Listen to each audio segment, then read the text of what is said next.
Hermanos, abramos la palabra del Señor en el Apocalipsis.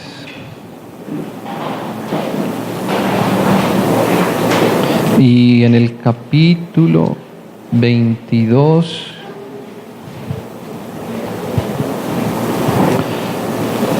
Ay, Señor, gracias por concedernos abrir tu palabra en esta hora, Señor. Tu palabra que es sumamente pura, Señor. Te pedimos que toda nuestra imperfección e impureza, Señor, no contaminen lo que viene de parte de ti, Señor. Guárdanos de nuestra propia impureza, Señor. Capítulo 22, hermanos, y leamos en el versículo 17, un versículo para tomar algunos elementos de acá.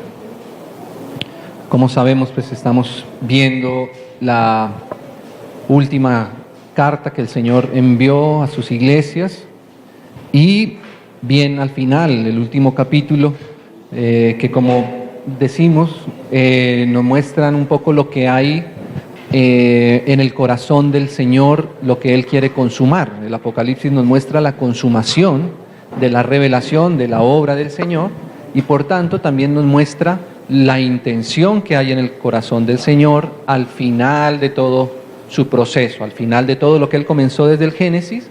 Entonces también vemos su consumación allí en ese Apocalipsis. Así que esto es lo que el Señor anhela, lo que el Señor quiere. Dice el capítulo 22, el versículo 17, dice: y el Espíritu y la esposa dicen, ven.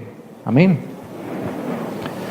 Amados, nosotros sabemos que el Señor quiere, desde el principio, antes de que las cosas existieran, nació un anhelo en su corazón, en lo más profundo de su corazón. Y ese anhelo fue que existiera, que hubiera creación. A pesar de que la comunión del Padre y del Hijo y del Espíritu Santo eran perfecta y eran satisfactorias, esa comunión para ellos, por esa misma razón el Señor en su corazón un día anheló que hubiera creación. Y de esa creación, el hombre era la intención misma del corazón del Señor. Y esa intención del corazón del Señor de que existiera humanidad era justamente, o digámoslo así, fundamentalmente lo que nos está mostrando es cómo el Señor quiere tener una relación con la creación. Y específicamente vamos a hablar un poco acerca de esa relación con el hombre, con el ser humano, hombre y mujer, como enseñaba esta mañana nuestro hermano. Tanto hombres como mujeres hemos sido llamados a este mismo propósito de relacionarnos con el Señor. Y la humanidad misma entonces, hermanos, desde que existe, ya quiéralo o no, entiéndalo o no, ya la humanidad, por el ser hecha de parte de Dios, por ser creación, ya tiene una relación con Dios.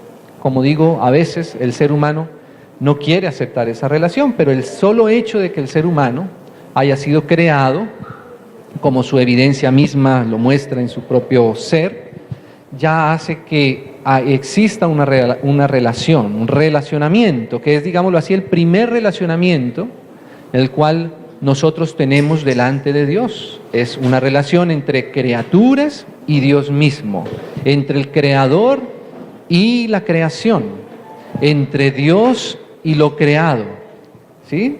Entre el Todopoderoso y nosotros que somos su creación. Ya ahí ya hay un relacionamiento. Desde que existimos, desde que nacemos, ya tenemos esa relación de dependencia de Dios, ¿sí? El ser humano depende de Dios. Solo que Dios no solamente quería hacer una criatura para mostrarse, digámoslo así, Él siendo Dios, como alguien todopoderoso, y que nosotros, la creación, fuéramos, digámoslo así, como su creación, como algo, digámoslo así, de menor perfil, ¿no? Sabe que Dios quería tener una relación más íntima, más cercana con la humanidad. Y entonces, claro, como nosotros sabemos, por causa del pecado, ¿cierto?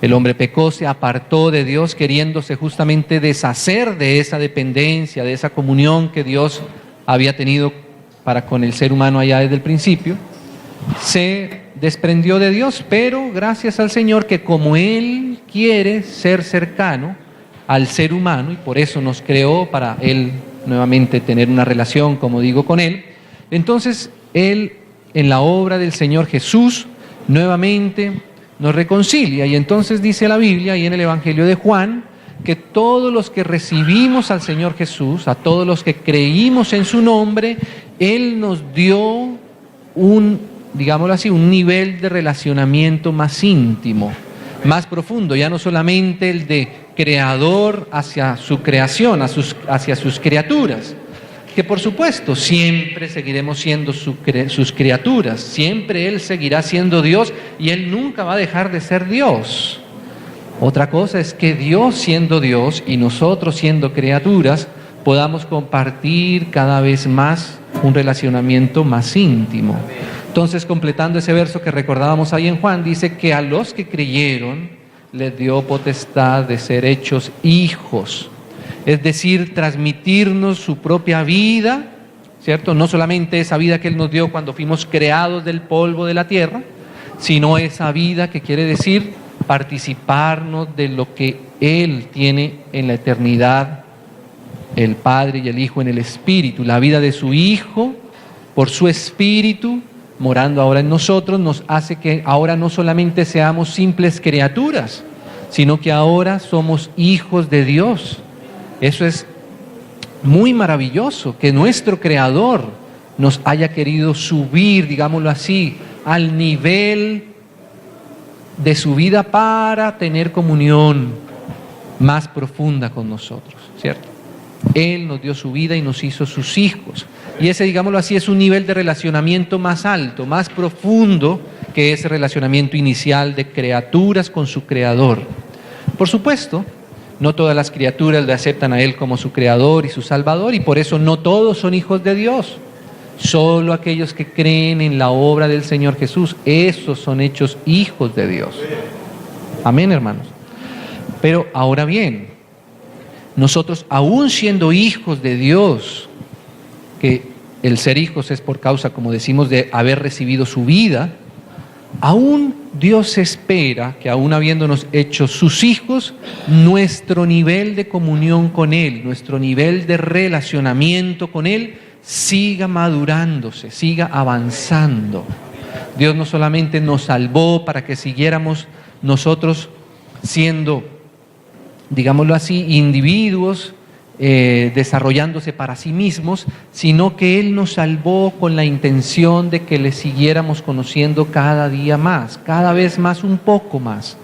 Como dice Juan en el capítulo 17, y esta es la vida eterna, que te conozcan a ti. Es como si cada día, cada instante de nuestra vida, cada año de nuestra vida, cada minuto de nuestra vida existe y el Señor nos lo concede para que nosotros podamos conocerlo cada vez un poco más, hermanos.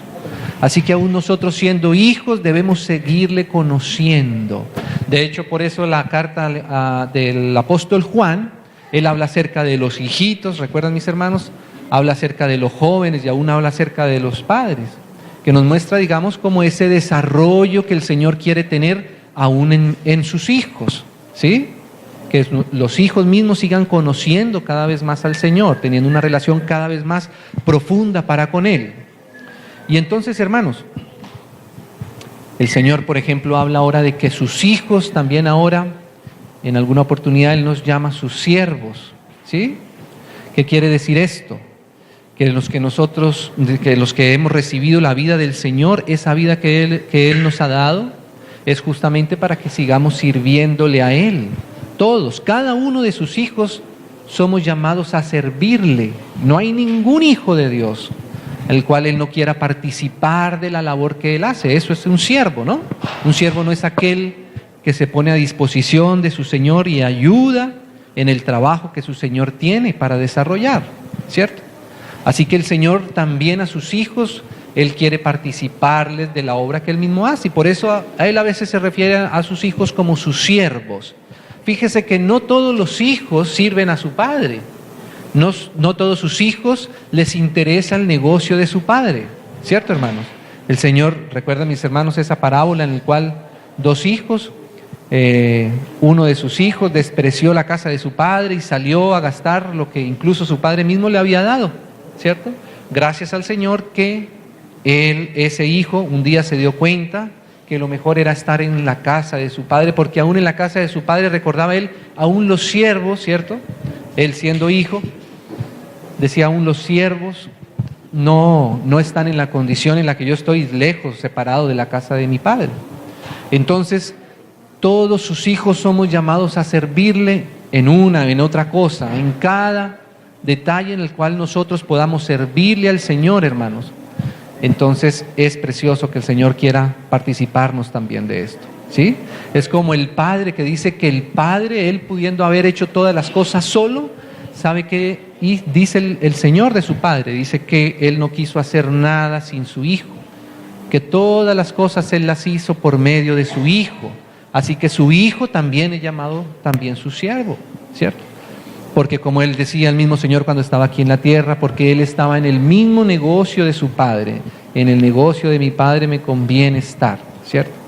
Entonces qué precioso eso. Pero no sé si los hermanos recordarán también ese otro verso donde un día el Señor le dice a sus discípulos, ya no los voy a llamar más siervos, ¿cierto? Sino mis amigos, ¿sí? Entonces muestra nuevamente cómo si el Señor a sus siervos, Él no solamente quiere considerarlos siervos, digámoslo así en el sentido de sirvientes, solamente, digámoslo así, una relación entre la obediencia, ¿cierto? Sino una relación más profunda, que es la amistad.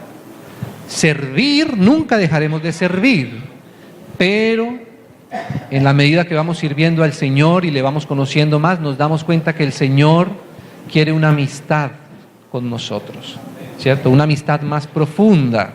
Por eso el Señor dice que ahora Él nos quiere llamar sus amigos, porque dice, porque las cosas de mi Padre yo las revelo a mis amigos. Los siervos no siempre saben, ¿cierto?, todas las cosas de su Señor, ¿cierto? A veces en nuestro servicio al Señor mismo podemos olvidarnos de lo principal, que es el mismo Señor. Nuestro servicio no es tan importante como el Señor mismo. Y lo que el Señor quiere hacer con nosotros no es más importante, no es tan importante como lo que el Señor quiere hacer en nosotros, ¿cierto? Lo que hacemos para el Señor es un resultado de lo que el Señor hace en nosotros primeramente. Qué triste hacer cosas solamente producto de nuestra propia intención, ¿cierto? De nuestro propio esfuerzo y de nuestra propia buena idea, aún queriendo hacerlo para Dios. Dios espera, así como Él dijo primero allá en el Edén, que el hombre primero sea conformado a su imagen y a su semejanza y luego sí señoree. No podemos señorear si su imagen no ha sido perforada, digámoslo así, en nuestro corazón. No podemos señorear si su semejanza realmente no ha sido transmitida enteramente a nuestro corazón. Amén, hermanos. Pero luego también la Biblia nos dice algo más profundo que la amistad. Porque en la amistad, en cuanto a somos amigos, pues podemos tener más amigos, muchos amigos. Pero el Señor empieza a hablar ahora acerca de sus hijos, que nunca dejaremos de ser hijos, nunca dejaremos de ser criaturas, nunca dejaremos de ser hijos, nunca dejaremos de ser siervos, nunca dejaremos de ser amigos, ¿sí? Pero sí, el Señor quiere que también seamos su novia, su comprometida. ¿Recuerdan, mis hermanos, que Pablo habla acerca de eso? Dice que Él nos desposó, ¿cierto?, con un solo hombre, con un solo varón, que es Cristo. Y la Biblia nos habla mucho acerca de ese aspecto también, del noviazgo del Señor y su iglesia, y su creación, ¿cierto, hermanos?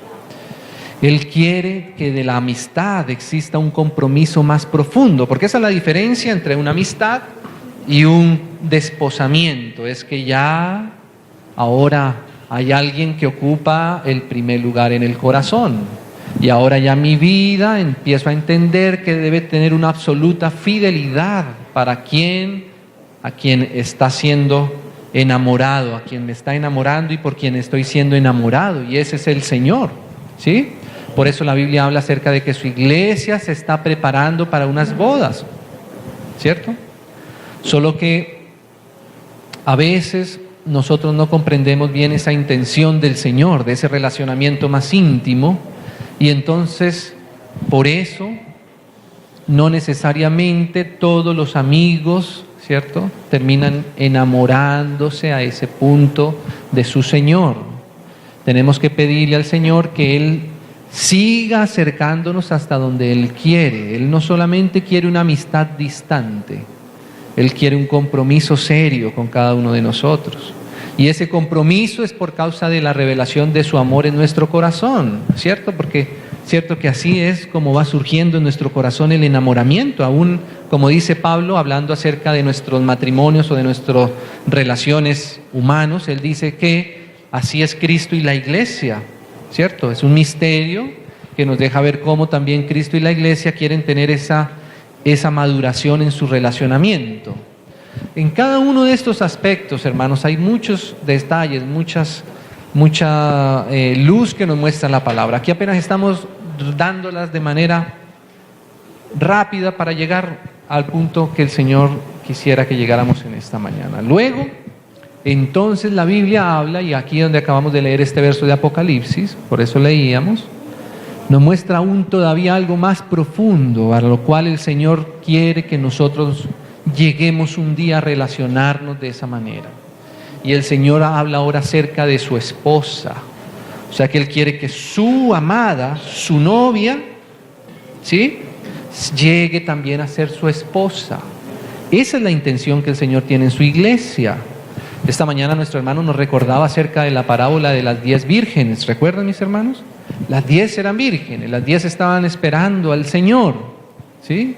Solo que la mitad, ¿sí?, ahí en esa parábola, no estamos diciendo que sea exactamente algo así, solo que la mitad de esas vírgenes, 5, no esperaron más, se cansaron, digámoslo así, durmieron, se fueron a tomar su propio descanso porque no esperaron más la venida de su esposo, la venida del Señor, ¿sí? O sea que en cada uno de estos relacionamientos, hermanos, que el Señor va teniendo con nosotros, Él espera ir madurándonos hasta que podamos llegar a ser la medida que Él quiere y el que Él anhela en su corazón para nosotros. Así que, hermanos, de este misterio nos habla la Biblia, del misterio de la esposa, del cordero de la esposa, ¿sí? Entonces, quisiera tocar algunos versos más acerca de este punto final al cual el Señor quiere llevarnos, acerca de ser su esposa. Porque, hermanos, para eso es que el Señor hoy quiere acercarse a nosotros, hoy, no hoy. Esto no es algo solamente para el milenio, esto no es algo solamente para la Nueva Jerusalén, esto es algo en el cual el Señor quiere acercarse hoy a nuestros corazones, ¿sí? Este es el anhelo del Señor desde hoy y hasta por la eternidad. Es más, tenemos que decir que este es el anhelo del Señor aún desde antes que Él nos creara. Él ya tenía en su corazón un día poder llamarnos su esposa. Solo que para poder tener matrimonio, Él también necesita un sí de nuestra parte. ¿No nos enseña así nuestra propia experiencia? ¿Cierto que el Señor no va a obligarnos a todos a estar casados con Él? Claro que no. Por supuesto, estamos hablando de un matrimonio en espíritu. ¿Qué quiere decir? Es que seamos la esposa, que ahora para la eternidad nosotros somos el centro de nuestro corazón, es Él, porque Él también en su corazón nos ha sumergido a nosotros. Un esposo vive solo para su esposa. La esposa busca cómo agradar a su esposo. O sea, todo el deleite de la esposa consiste en agradar el corazón de su esposo, ¿cierto? Y eso es la iglesia para el Señor. Que la iglesia, su casa, esté atenta de agradarle en todos aquellos pequeños detalles al corazón de su esposo. La esposa es aquella que conoce los más pequeños detalles de su esposo. ¿Sí es así o no es así? Hasta qué posición ocupa en el comedor, ¿cierto?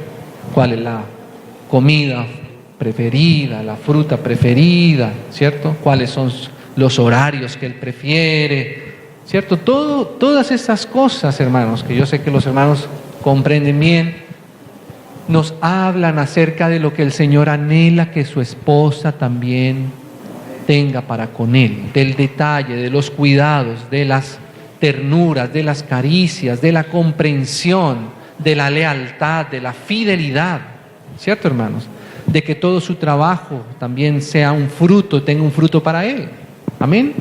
Todo eso nos habla ese relacionamiento que el Señor quiere tener. ¿No le parece hermoso, hermanos, que el Señor quiera tener ese nivel de profundidad de relacionamiento con nosotros, con sus hijos, contigo y conmigo? Qué precioso que el Señor nos esté preparando para esto. ¿No le parece, hermanos? Aquí dice en este verso que leíamos nosotros que el Espíritu y la esposa dicen, o sea, quiere decir que la esposa es aquella que va concordando cada vez más con el hablar del Espíritu. Porque el Espíritu es el de Dios, el que mora en nosotros es el Espíritu de Dios, el Espíritu del Señor, y es el Espíritu del amor. ¿Se acuerdan? En 2 Corintios, el último versículo, dicen que la comunión es en el Espíritu Santo, que es el amor mismo entre el Padre y el Hijo. Y ese Espíritu nos está reclamando cada vez más espacio en nuestro corazón, en este nivel, hermanos. Hermanos, porque el Señor no solamente quiere tener una relación con nosotros formal, una relación formal o una relación acartonada o una relación distante o una relación incluso hasta religiosa. No, el Señor quiere tener una relación de una amistad tan profunda que Él pueda llamarnos como su esposa, aquella que comparte toda la delicia, todo el agrado del esposo es para con la esposa y de la esposa para con el esposo. Sí, amén, hermanos. Entonces ahí vamos nosotros cada vez más diciéndole al Espíritu sí. Si el Espíritu dice ven, ¿qué dice la esposa? La esposa dice ven, porque el Espíritu dice ven, la esposa dice ven. Y así con cada pequeño detalle que dice el Espíritu, la esposa es aquella que puede asentir con su esposo, ¿cierto? Para eso es el matrimonio, para tener una vida común y eterna, en un solo propósito, tener la misma visión, tener el mismo plan, el mismo programa. Eso es lo que quiere decir, eso es lo que el Señor anhela de nosotros. Que digamos así como dice su Espíritu, ven, ¿cierto? Pero para eso, lógicamente, el Señor nos va a ir conquistando. Ese ven, el Señor no solamente quiere imponerlo, digámoslo así, a través de su fuerza, que Él lo podría hacer en un instante. Ni siquiera quiere hacerlo a través de los mandamientos. El Señor no solamente quiere mandarnos, el Señor quiere enamorarnos. Y que en la medida que nos vayamos enamorando, vayamos diciéndole al Señor en todo, sí, Señor, lo que tú dices es lo mejor, lo que tú dices es lo perfecto, lo que tú dices es lo mejor, lo más lindo, lo más hermoso, Señor, es asentir contigo. Esa es la relación que Dios quiere tener con su creación, hermanos. Esa es. No piense que es de otra manera, es esa, es una relación bien interior, bien profunda.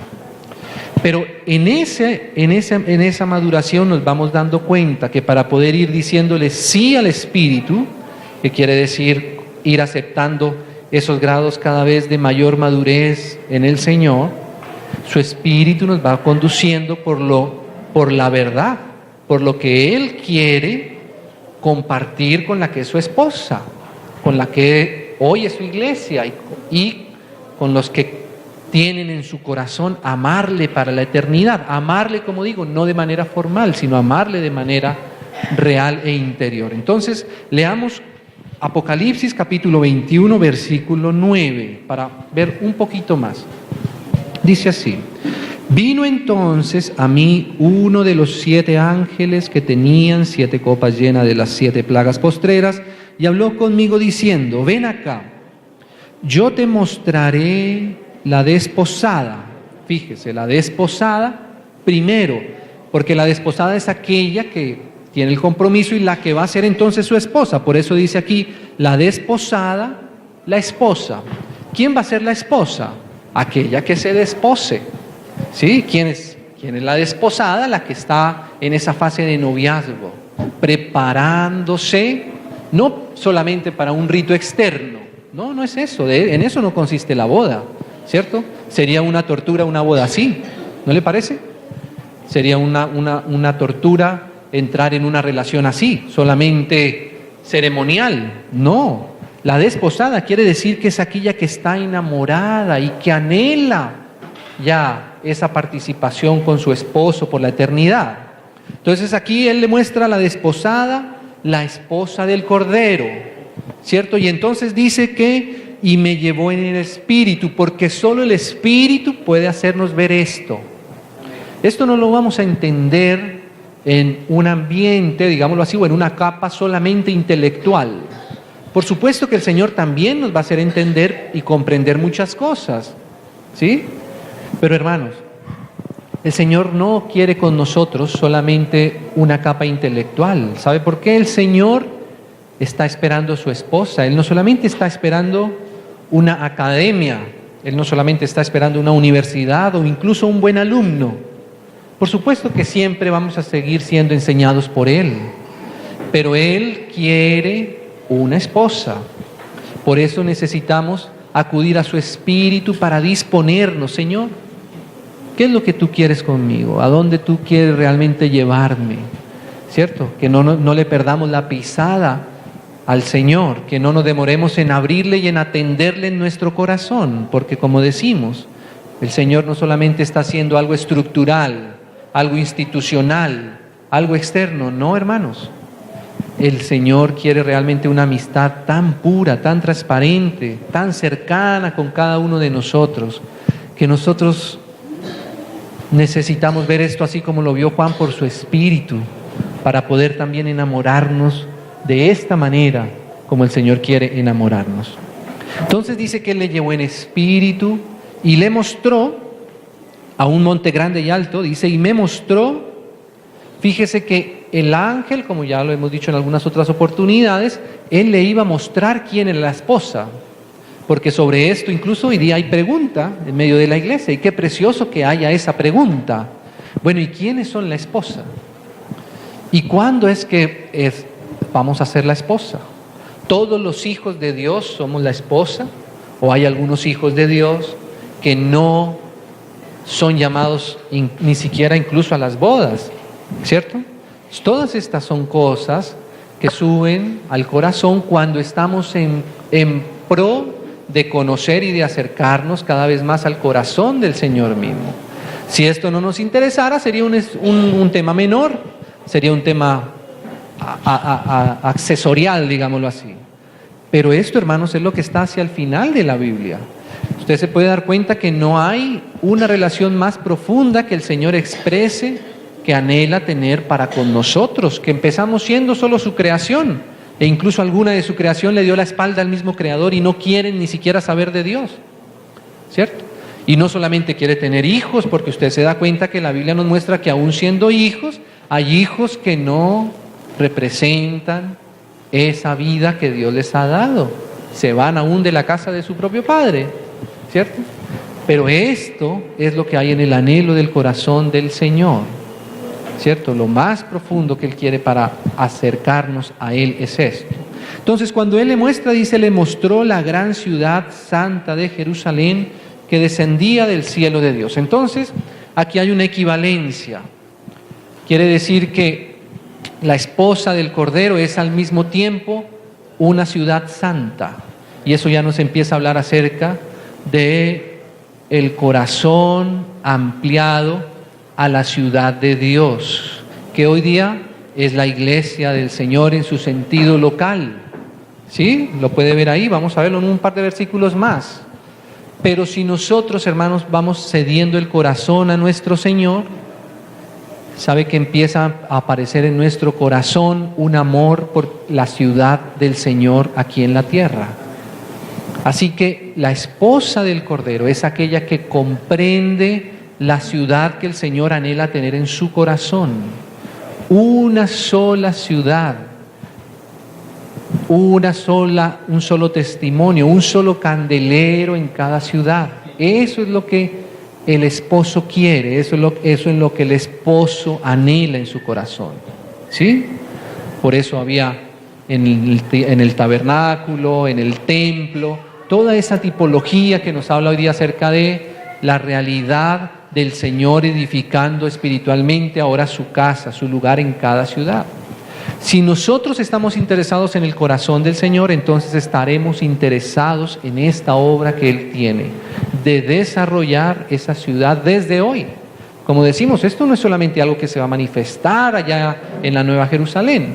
Por supuesto, llegará a haber una expresión física de eso, pero hasta tanto el Señor no construya esto en nuestro corazón desde ahora, entonces eso no va a tener realidad para nosotros más adelante. Probablemente, y sería triste llegar a la Nueva Jerusalén sin saber lo que es la Nueva Jerusalén. Así como es triste llegar al tribunal de Cristo sin saber el tribunal y para qué es, ¿cierto? ¿Y qué el Señor nos va a decir allá? Asimismo, si esto no se forma en nosotros desde ahora, en nuestro corazón, pues obviamente no va a tener una realidad más profunda ahora, y allá solamente va a ser algo externo, pero el Señor no quiere hacer las cosas externas, sino internamente en el corazón, y luego entonces sí entrar a esa realidad que va a tener también realidad. Por supuesto que va a tener también realidad visible ante nuestros ojos. Entonces, hermanos, este verso aquí nos deja algo para poder considerar un pasaje más. Apocalipsis, pero ahora más adelante en el capítulo 2. Ustedes saben, hermanos, que en el capítulo 2 y 3 aparecen los mensajes del Espíritu a las iglesias. Cada uno de estos mensajes es también para nosotros. Así lo dice la misma carta. El mensaje para Éfeso no era solo para Éfeso. ¿Y sabe qué, hermanos? Claro, de cierta manera, sabemos que Éfeso representa esa primera etapa de la iglesia, ya en los primeros siglos. Claro que sí, por supuesto. Pero no, por lo menos de mi parte, no creo que solamente represente eso. Yo creo que el mensaje a Éfeso sigue siendo válido para hoy día en cada una de nuestras iglesias. Esa iglesia que perdió el primer amor, ¿cierto? Todavía podríamos llegar a ser algunas de las iglesias. El Señor nos guarde y nos libre. Pero el Señor dice a Éfeso, oiga lo que el Espíritu dice a las iglesias. Hasta hoy. Aún también así para Esmirna, por ejemplo. Claro que mayormente, digamos, con mayor hincapié, allá en los primeros siglos hubo esa etapa de la persecución a nuestros hermanos, en donde los ponían presos y realmente eran martirizados y sacrificados de verdad, ¿cierto?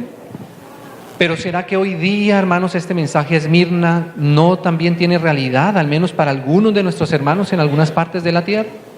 A hoy día no hay iglesias perseguidas a muerte, no hay hermanos nuestros presos, hoy día puestos en la cárcel por causa del nombre del Señor Jesús.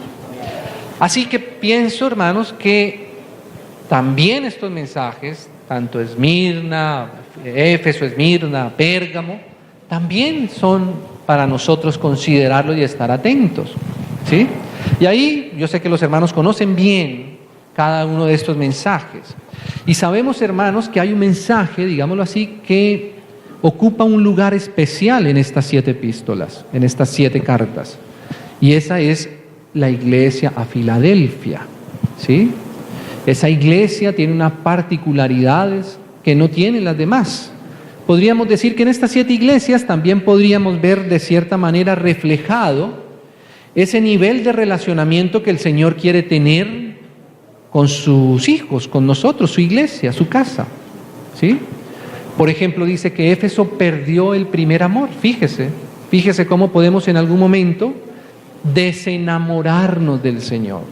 De pronto de que la amistad que el Señor había ganado en nuestro corazón, de un momento a otro nos enemistamos con Él, ¿cierto? Tomamos un camino distinto al de la maduración, no pasamos al estadio, digámoslo así, de la novia, sino que queremos un poquito antes de ser la novia, donde todavía podemos tener confianza con muchos otros más amigos, todavía, ¿cierto? Nos permitimos, digámoslo así, más libertades, pero cuando estamos desposados hay una restricción del corazón, pero es una restricción voluntaria, no porque el Señor no lo prohíba, sino porque el mismo corazón se restringe, porque ha encontrado, como dice el Cantar de los Cantares, el amor de los amores, como cantábamos ahora, ¿cierto? Entonces Filadelfia, hermanos, nosotros sabemos lo que representa bien para el Señor, y podríamos decir que Filadelfia es aquel nivel de relacionamiento más maduro que el Señor llega a tener para con sus hijos aquí. Y lo vamos a ver ahora, que en Filadelfia el Señor encuentra su desposada, la que un día va a ser la esposa misma del Cordero. Y tiene que ver con esto, con la revelación de que debe ser la ciudad santa en la tierra, que debe guardarse para el Señor, dando ese testimonio no solamente en su corazón de manera individual, sino corporativo, como reconociendo que el Señor quiere una sola iglesia, una sola ciudad santa para Él, y que por eso es que el Señor sigue trabajando y está trabajando desde ahora. Filadelfia tiene una característica bien especial y la vamos a resaltar en esta oportunidad. El capítulo 3, versículo 11. Mire lo que dice aquí. He aquí, yo vengo pronto. Hermano, esta frase ya es una pista muy importante. Porque ¿se acuerdan cuando leíamos Apocalipsis al final? ¿Sabe por qué la esposa había dicho, el espíritu y la esposa dicen ven? Porque el Señor antes había dicho, yo vengo pronto. Y se escuchó una voz. Algunos dijeron, sí Señor, ven. ¿Cierto? Como dice Pablo también, que a los que aman su venida. Pero hermanos, nosotros como sus hijos tenemos que empezar, si es que no lo hemos empezado ya, a amar la venida del Señor. ¿Sabe que a veces, no lo digo para señalar a nadie, solo para ver que realmente puede ser una realidad? Me he encontrado aún con hermanos y hermanas, especialmente recuerdo una oportunidad en un restaurante hablando con varios hermanos así en la mesa, y una de las hermanas me decía que ella todavía no quería que el Señor viniera, ¿sí? Y no me decía por cosas negativas, había cosas positivas, ¿cierto? Venían unos nietos en camino, ¿cierto? Y por supuesto que eso es precioso, pero habían unos planes también, unos viajes, etcétera. Pero esto me permite a mí evidenciar que si nosotros no vemos en qué está nuestro corazón, probablemente podríamos llegar a decir en algún momento al Señor, Señor, como aquellas vírgenes que durante un tiempo estuvieron anhelando a su esposo, pero de pronto cuando empezaron a irnos bien, porque a veces normalmente eso nos pasa cuando nos va bien, ¿cierto? Que podríamos decirle al Señor, no Señor, todavía no. Pero la esposa es aquella que tiene el sentido de urgencia por la venida de su esposo, la que quiere que su esposo venga ya, porque eso solo le pasa al esposo con la esposa, hermano. ¿No le parece así eso? A mí se me descarga el celular, por ejemplo, ¿cierto? Digamos 4 horas seguido, y cuando lo prendo, 35 llamadas perdidas, ¿sí? Adivine de quién, ¿cierto? No del trabajo, no, el trabajo. Si no voy, si voy, ¿cierto? Pero la esposa, hermanos, haga el ejercicio, ¿cierto? Deje que no se pueda ubicar por 1 hora, a ver cómo entra, ¿cierto? La esposa en esa, ¿cierto? En esa necesidad de saber dónde está, ¿cierto? ¿Por qué? Porque en su corazón hay un amor genuino y verdadero, y no quiere estar sin su esposo, no quiere estar sin su esposa, ¿cierto, hermanos? Es así. Entonces fíjese que a Filadelfia el Señor le dice, he aquí yo vengo pronto. ¿Y sabe por qué el Señor le dice eso así? Porque Él sabe quién le está esperando. Para algunos he aquí yo vengo pronto puede sonar a susto. Uy, no, Señor, que no sea tan pronto. Pero para otros, hermanos, el Señor sabe que es el mayor consuelo que pueden recibir, ¿cierto? Ese es para la esposa, ¿cierto? Otros puede ser solamente un tema netamente intelectual, ¿cierto? Escatológico, ¿cierto? Pero para la esposa, hermanos, para la esposa es el amor de su corazón, es el descanso de su corazón. Por supuesto que su esposa también va a entender la escatología, por supuesto. Pero para él es una frase íntima, interior, no solamente una frase formal, externa. Entonces dice así, retén lo que tienes. Uy, hermano, qué precioso que el Señor pudiera decir esto de nosotros. ¿No le parece eso precioso? Que el Señor pudiera decirnos, mira, lo que tienes, En eso es lo que debes permanecer, ¿cierto? Porque la intención nuestra es agradar a nuestro Señor, pero siempre tenemos dudas. Señor, ¿estaré siendo fiel, Señor? Sí estaré, Señor, realmente caminando como tú quieres que caminemos. ¿Será que mi corazón sí está, Señor, en el lugar que tú quieres que esté mi corazón, Señor? ¿Será que tú sí me ves, Señor, como un hijo, como una hija, ¿cierto?, el cual alegra su corazón o no? ¿Qué nos falta cambiar para el Señor? ¿En qué podemos estar errando, cierto? Y de pronto llega un momento, el Señor, una nitidez aquí para Filadelfia, y el Señor le dice: retén lo que tienes. Ah, hermano, qué precioso saber que desde aquí, desde la tierra, podríamos llegar a recibir ese encargo del Señor. Retén lo que tienes, ¿cierto? Ahora bien, ¿qué tenía o qué es lo que tiene? ¿Qué es lo que le reconoce el Señor a la iglesia en Filadelfia? Mis hermanos conocen bien, dice que no había negado su nombre, por ejemplo, ¿cierto? Dice que retenía su palabra, que tenía su palabra, que ha guardado su palabra, le dice específicamente. Pero yo quisiera hacer énfasis, hermanos, en un punto aquí por causa de esta palabra, que es la que quisiera un poquito como resaltar. Retén. ¿Cuál es el ejercicio de Filadelfia? Retener, o sea, no dejar perder lo que ha recibido, no menospreciar lo que ha recibido, ¿sí? No anhelar cosas distintas a las que ya ha recibido. Al depósito que el Señor le ha dado a esta iglesia es lo que debemos retener. Hermanos, que no se nos pierda lo que hemos recibido de parte del Señor, ¿cierto? Pero mira que hay una cosa específica, dice aquí, dice el versículo 8, leámoslo, dice: yo conozco tus obras, le dice el Señor. He aquí he puesto delante de ti una puerta abierta, la cual nadie puede cerrar, porque aunque tienes, otra vez vuelve a aparecer esta palabra aquí, tienes, ¿qué? Poca fuerza. Entonces, ¿qué es lo que tiene Filadelfia? Tiene muchos otros aspectos, no los estamos ignorando, pero queremos hacer énfasis aquí por algo que vamos ya a ir cerrando. Lo que el Señor le dice a Filadelfia es que tiene poca fuerza. ¿No le parece eso a veces como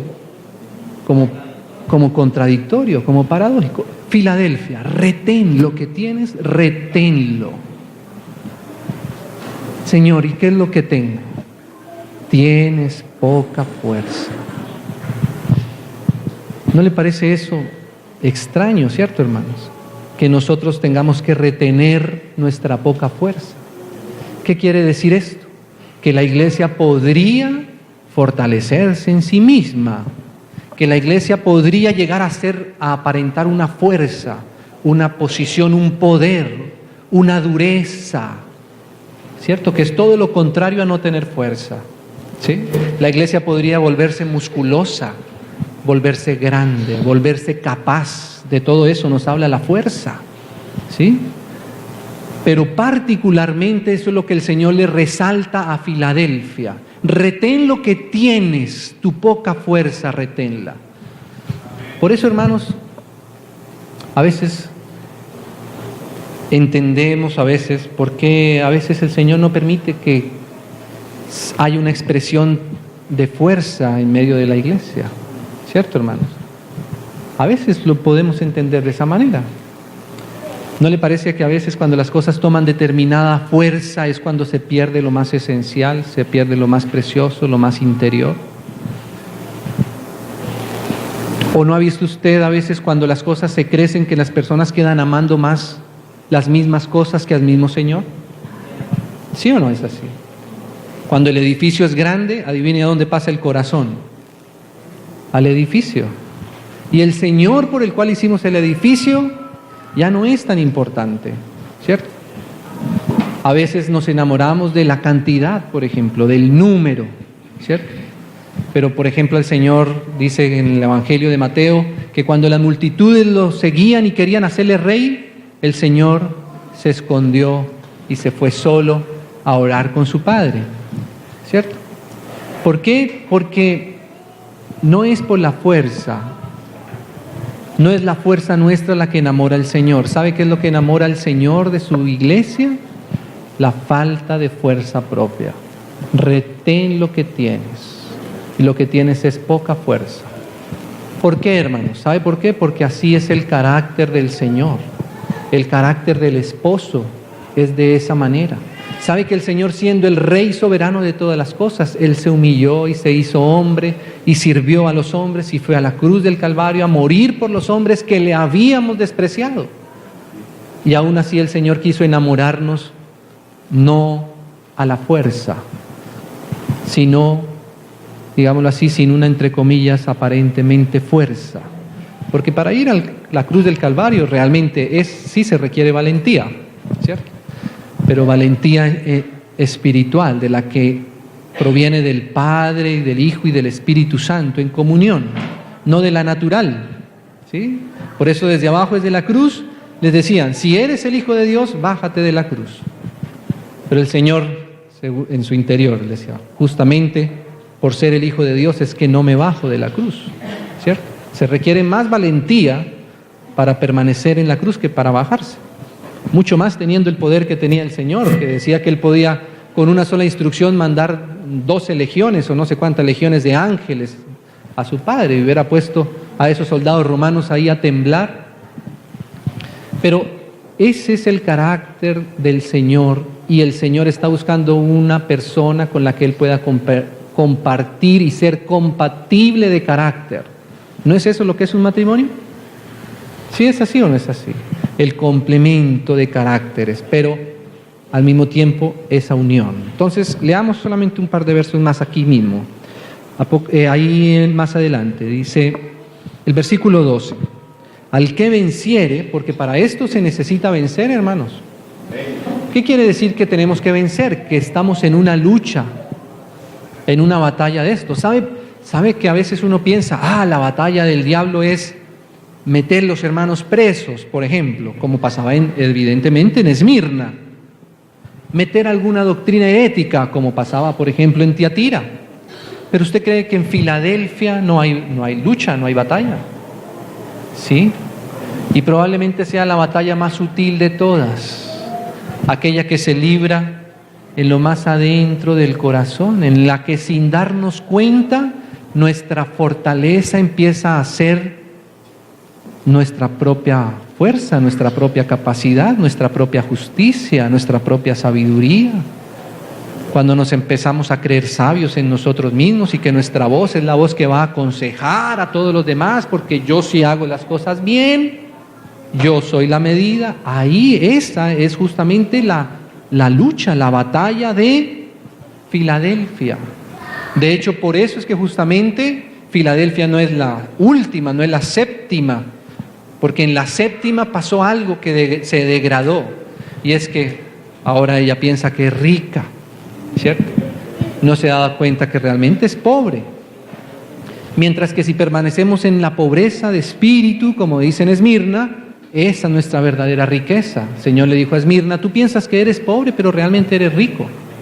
Seguramente podríamos decir lo mismo de Filadelfia.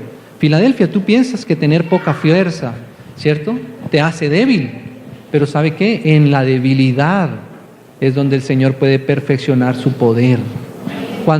Aun cuando somos pocos, hermanos, aun cuando llevamos poco tiempo en el Señor y nos consideramos pocos, nos consideramos débiles, ahí es donde realmente el Señor puede hacer su obra de una manera más preciosa. Sí, hermanos, así es el Señor. El Señor está formando ese carácter también en nosotros. Entonces, por eso es una guerra. No piense que contra esto no estamos siendo puestos en batalla. Yo pienso, hermanos, que la mayor batalla, la más, digámoslo así, donde necesitamos afinar más el nivel de discernimiento en el espíritu, es esta: que nunca salgamos, ¿cierto?, de ese estado, de ese carácter, porque sí se puede salir. Por eso es que dice: a los que vencieren, o sea que permanecer en este estado requiere una victoria, ¿sí? Yo lo haré columna en el templo de mi Dios y nunca más saldrá de allí. son aspectos que vamos a dejar por el momento, digámoslo así, en remojo. Dice, y escribiré sobre él. ¿Sobre quién? Sobre los vencedores de Filadelfia, que van a ser ¿quiénes? Los que retienen la poca fuerza, ¿cierto? Y mire lo que va a pasar aquí. Escribiré sobre él el nombre de mi Dios. Y dice, y el nombre de la ciudad de mi Dios. ¿Cuál es el nombre de la ciudad de mi Dios? La Nueva Jerusalén. ¿Lo leímos o no lo leímos en Apocalipsis? Lo leímos. Pero ¿quién es esa ciudad? ¿Qué está representando esa ciudad? La esposa del Cordero. O sea que el Señor reconoce en los vencedores de Filadelfia, reconoce a su esposa, a su desposada y a su esposa, y por eso es que le talla su nombre. Hermanos, ¿sabe qué dice esta argolla aquí por dentro? ¿Sabe qué nombre está escrito aquí por dentro? El de la esposa, ¿cierto? Y por eso en esa tradición cristiana, ¿cierto? Ahora ya no tanto, pero antes a los países que eran de tradición cristiana tenían la costumbre de que cuando había el matrimonio, la esposa tomaba el apellido del esposo. Y es por esto, es porque el Señor un día a la que va a reconocer su esposa le va a cambiar el nombre y le va a tallar su nombre en el corazón desde ahora. ¿Cierto, hermano? ¿No le parece eso precioso? Qué hermoso lo que el Señor quiere hacer. Y dice así: al que venciere yo le haré columna del templo de mi Dios, nunca más. Escribiré sobre él el nombre de mi Dios y el nombre de la ciudad de mi Dios, la nueva Jerusalén, la cual desciende del cielo de mi Dios, y mi nombre nuevo. ¿Cierto? Dice aquí esta cosa preciosa. Y mi nombre nuevo. O sea que va a haber también una revelación de un nombre nuevo entre estos vencedores. Los que logren captar que el Señor nos está llamando a una relación muy íntima de corazón. Vamos a ser tallados con su nombre, con su ciudad, ¿sí? Si retenemos lo que el Señor dice que tenemos que retener, sin soltar lo que el Señor dice que tenemos que soltar, permanecer en este estado de humildad. ¿Sabe por qué, hermanos? Porque el Señor se refiere a su esposa como la esposa del Cordero. Usted sabe que el Señor también, lo hablaba nuestro hermano, el Señor también es el león, ¿cierto? De la tribu de Judá.